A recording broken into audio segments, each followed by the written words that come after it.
কিতাবের মধ্যে উল্লেখ করা হয়েছে আল্লাহর পয়গম্বর হযরত ঈসা আলাইহিস সালাম উনি যখন সফরে রওনা করবেন, রাস্তার মধ্যে খাবারের জন্য রুটি নিলেন মাত্র 3টা। জুড়ে কোন কয়টা? 3টা রুটি নিলেন। সফরে এক পর্যায়ে হযরত ঈসা আলাইহিস সালাম ওনার যে ব্যাগটা ওই ইহুদির কাছে দিয়ে বলেন, আমার ব্যাগটা তোমার কাছে দিয়ে দিলাম, তুমি ব্যাগটা রাখবা। ব্যাগের ভিতরে 3টা রুটি আছে।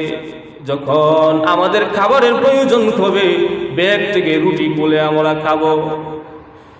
সফরে এক পর্যায়ে হযরত ঈসা আলাইহিস সালাম এক জায়গার মধ্যে বিশ্রামের জন্য বসলেন। বসে ইহুদির ডাক দিয়ে বলে, ইহুদিরে, যে ব্যাগটা তোমার কাছে দিয়েছিলাম ব্যাগটা কোথায়? হ্যাঁ, এই যে ব্যাগ, ব্যাগের ভিতরে 3টা রুটি আছে, বের করো। ব্যাগের ভিতর থেকে 3টা রুটি বের করলেন।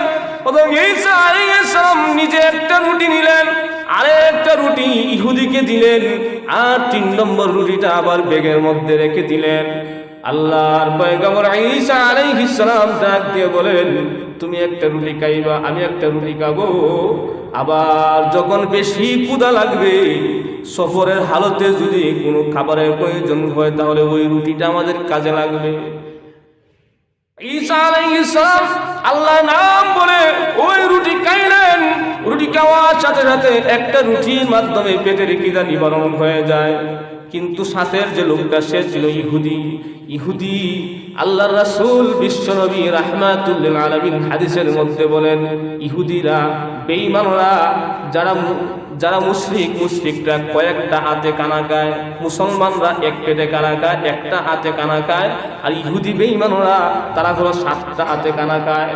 ওই ইহুদি যখন কানা খাইলো, তার পেটের একটা কোনো বলে নাই, কারণ তার নিয়ত সহি নাই।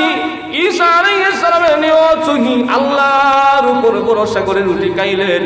একটা রুটির মাধ্যমে আল্লাহ ক্ষুধা নিবারণ করে দিলেন। কারণ আল্লাহর উপর ভরসা করে আল্লাহর নাম শুরু করে যদি কানা খায়, ওই খাওয়ার মধ্যে আল্লাহ রব্বুল আলামিন বরকত দেন। আল্লাহর নাম নিয়ে কানা যদি না খায়, ওই কানার সাথে শয়তান জড়িত হয়ে যায়। যত খাবার খাক, ওই খাবারের মধ্যে কোনো বরকত থাকে না। আল্লাহর নাম নিয়ে খাবার খাইলে এর মধ্যে রহমত আসে, আল্লাহ বরকত দেন। আর আল্লাহর নাম ছাড়া যদি খানা খায়, ওই খানার মধ্যে শয়তান এসে বর করে, শয়তান শরীক হয়। এই জন্যে এই খানা যে খাইলো আল্লাহর নাম ছাড়া, সে তৃপ্তি পায় না। এই জন্য আল্লাহ রাসূল হাদিসের মধ্যে বলেন, মুমিন যারা তারা এক পেটে কানা খায়, আর মুশরিক যারা এরা 7 পেটে কানা খায়, মানে 7 হাতে কানা খায়, তারপরে তাদের পেট ভরে না। কারণ তা আল্লাহর নাম না নিয়ে খানা যখন খায়, শয়তান এসে তাদের সাথে বর করে। মুসলমান ভাইরা আমার, রুটি খাওয়া শেষ হয়ে গেছে। পাশের একটা নালার মধ্যে হযরত ঈসা আলাইহিস সালাম পানি পান করার জন্য গেছেন। ওই পাকে ইহুদি মনে মনে চিন্তা করে, একটা রুটি আমাকে দিছে, একটা রুটি কি হয়? ব্যাগের ভিতরে তো একটা রুটি আছে। ইহুদি ব্যাগ থেকে চুরি করে রুটিটা সাথে সাথে খেয়ে নিয়েছে। ঈসা আলাইহিস সালাম আবার সফরের মধ্যে রওনা করেছেন। হঠাৎ করে যাইতে যাইতে এক পর্যায়ে ঈসা আলাইহিস সালাম ইহুদিকে ডাক দিয়ে বলেন, ইহুদি, তোমার কাছে যে ব্যাগটা দিয়েছি, ওই ব্যাগের ভিতরে তো আরেকটা রুটি আছে। ওই রুটিটা কোথায়? ওই রুটিটা আমাকে দাও, আমার ক্ষুধা লেগেছে, খানা খাইতে হবে। যেই মাত্র আল্লাহর পয়গম্বর ঈসা আলাইহিস সালাম রুটি চাইলেন, ইহুদি ডাক দিয়ে বলেন, ওগো আল্লাহর পয়গম্বর, এই ব্যাগের ভিতরে তো রুটি নাই, তাহলে রুটি কোথায় গেল? আমি জানি না রুটি ব্যাগ থেকে কোথায় গেল, আমি তো ব্যাগের মধ্যে রুটি রাখছিলাম, মনে হয় ব্যাগ থেকে পড়ে গেছে। আল্লাহর পয়গম্বর ঈসা আলাইহিস সালাম ডাক দিয়ে, ইহুদি, বল রুটি তুই খেয়েছ? না আল্লাহর পয়গম্বর, আমি রুটি খাই না। তুমি যদি রুটি না খাও, তাহলে ব্যাগ থেকে রুটি কোথায় গেল? আল্লাহর পয়গম্বর ঈসা আলাইহিস সালাম বুঝলেন ইহুদি ছাড়া ওই রুটিটা কেউ খায় নাই। এখন তার জবান দিয়ে তো স্বীকার করাইতে হবে, তাকে তো বলতে হবে রুটি সে খাইছে। এই জন্য আল্লাহর পয়গম্বর অর্থাৎ ঈসা আলাইহিস সালাম হাঁটতে হাঁটতে একটা জঙ্গলের মধ্যে গেলেন। জঙ্গলের মধ্যে গিয়ে দেখেন একটা হরিণ দৌড়াদৌড়ি করতেছে।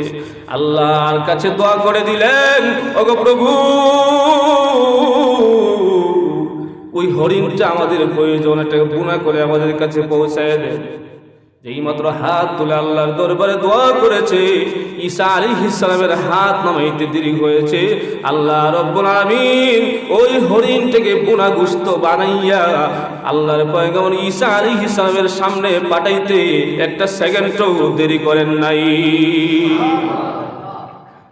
হরিণের বুনা গোশত চলে আসছে। যেই মাত্র বুনা গোশত আসছে, ঈসা আলাইহিস সালাম ইহুদিকে নিয়ে খানা গাইয়া ঈসা আলাইহিস সালাম বললেন যে হাড় যে আছে ওই হাড়টা একসাথে জমা করো। সমস্ত হাড় জমা করলেন। জমা করার পরে ঈসা আলাইহিস সালাম দোয়া করলেন। দোয়া করার সাথে সাথে ওই হাড় থেকে জীবিত হরিণ ওইটা দৌড় দিছে। জুড়ে কোন না সুবহানাল্লাহ। যখন হরিণ জীবিত হয়ে গেছে, ইহুদি কয়, হুজুর আবার কি খাইবেন? হে তো আছে খাওয়ার দান্দায়। আর ঈসা আলাইহিস সালাম তো উনি তো মুজিজা দেখাইতেছেন। ঈসা আলাইহিস সালাম বলে, না, একবার খাইছে আবার খাবো না। মুসলমান ভাইয়েরা আমার, হযরত ঈসা আলাইহিস সালাম ডাক দেওয়া, ইহুদি, যেই আল্লাহ রাব্বুল আলামিন জঙ্গলের ভিতরে আমাদের খাবার কোনো উপকরণ নাই, একটা জীবিত হরিণকে মহান আল্লাহ বুনা গোশত বানাইয়া আমাদেরকে খাওয়ার উপযোগী করে দিলেন। ওই হরিণ খাওয়ার পরে আল্লাহ রাব্বুল আলামিন ওই হাড্ডি থেকে আবার একটা হরিণ বানায়া জীবিত করাইয়া তাকে ছেড়ে দিয়েছে। রে ইহুদি, যেই আল্লাহ আমাদেরকে খানা খাওয়াইলেন, আবার ওই হাড় থেকে মৃত হরিণকে আল্লাহ জীবিত বানাইলেন। ওই আল্লাহর কসম করে বলি, ব্যাগের ভিতরে যে রুটি আছে, বলো ওই রুটিটা যে ছিল ওই রুটিটা তুমি খাইছো? ইহুদি ডাক দিয়ে বলেন, ওগো আল্লাহর পয়গম্বর ঈসা আলাইহিস সালাম, যেই আল্লাহ আমাদেরকে এত নিয়ামত দিয়েছেন, জঙ্গলের ভিতরে আমাদের খাবারের কোনো উপকরণ নাই, একটা হরিণ আমাদেরকে বুনা কইরা আমাদেরকে খাবারের উপযোগী বানিয়ে দিয়েছেন, খাবার খাইলাম। আর ওই মৃত হাড় গুলা থেকে একটা হরিণকে আল্লাহ তাআলা আবার জীবিত বানিয়ে দিয়েছেন। আল্লাহ তো সাধারণ কোনো মালিক না, তার চাইতে কোনো বড় মালিক হতে পারে না। যেই আল্লাহ এত বড় ক্ষমতার অধিকারী, আল্লাহ যে এমন মুজিজা দেখিয়েছেন, ওই আল্লাহর কসম করে বলি, ব্যাগের ভিতরে যে রুটি আছে এটা আমি খাই নাই। দেখাইছে না? মুসলমান ভাইয়েরা আমার, হযরত ঈসা আলাইহিস সালাম পথ চলতে লাগলেন। সামনের দিকে যখন গেলেন, তাকায় দেখে সামনে একটা নদী পড়েছে। নদী পার হবেন, নৌকার কোনো ব্যবস্থা নাই, কিভাবে নদী পার হওয়া যায়? ঈসা আলাইহিস সালাম ইহুদিকে ধরে ডাকতে, ইহুদি চল নদী পার হইব। ওই ইহুদি ডাকতে বলেন, নৌকা নাই, নৌকা ছাড়া কিভাবে নদী পার হওয়া যায়?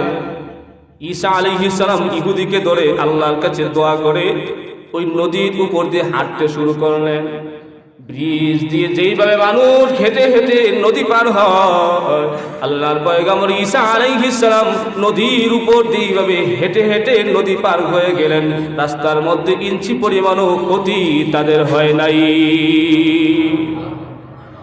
আল্লাহর পয়গম্বর ঈসা আলাইহিস সালাম নদী পার হয়ে ডাক দেন, ইহুদি,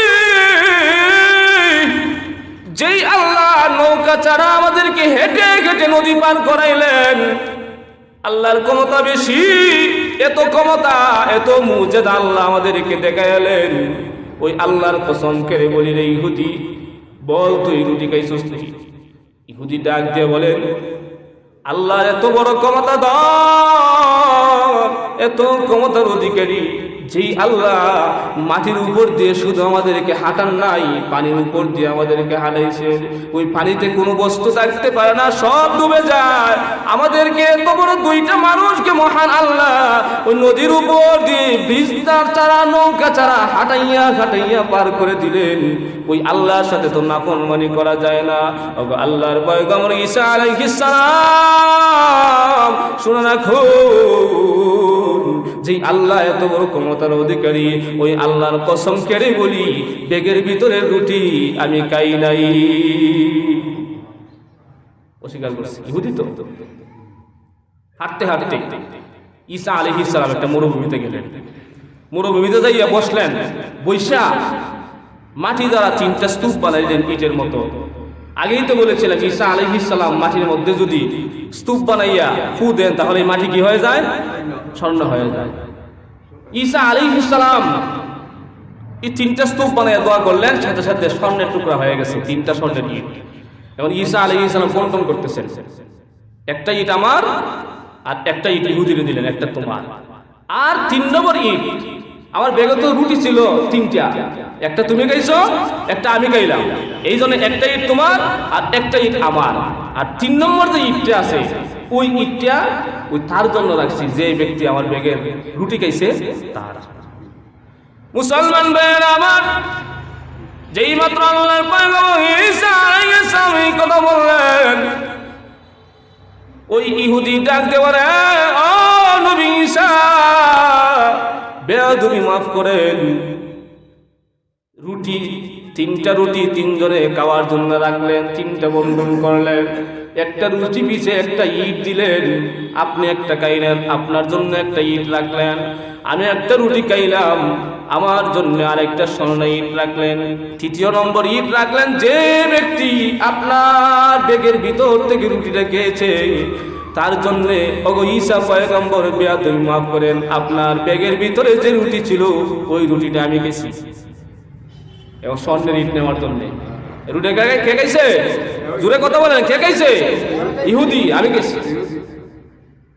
ঈসা আলাইহিস সালাম আগে না করলে, ঈসা আলাইহিস সালাম তো বুঝতেন স্বর্ণের ইট, তাকে 2টা দিলেন।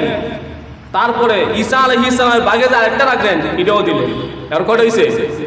3টা ইটের মালিক তারে বানাইয়া দিয়া ঈসা আলাইহিস সালাম ওনার পথে চললেন। 3টা ইট নিয়ে যখন হাঁটতেছে, রাস্তার মধ্যে পাইছে আর 2 ডাকাইতে। একটা কথা আছে না, সুরের মাল ডাকাইতে পায়।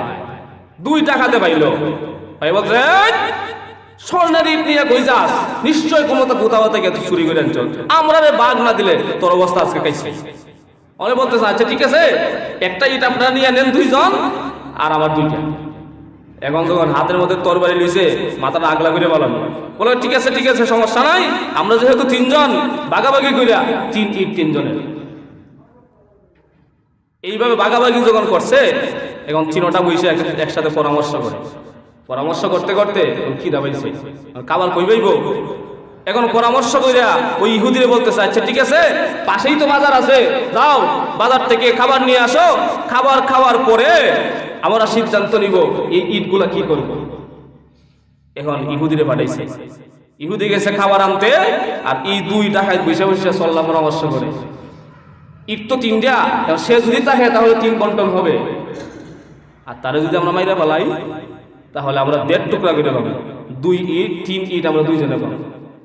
আর ইহুদি যে বাজারে গেছে, এই ইহুদি সে চিন্তা করে খাবার তো কইছে নেওয়ার জন্য, ঠিক আছে, এখন তো ইট পাইছিলাম 3টা আমি, এখন তো বন্টন হয়েছে 3টা, আমার বাগে একটা, খাবারের মধ্যে যদি 20 মাখাই নিয়ে যায়।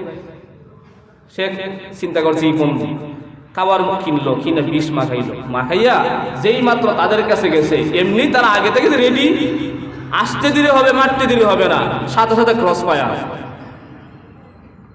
তাকে শেষ করে দিল।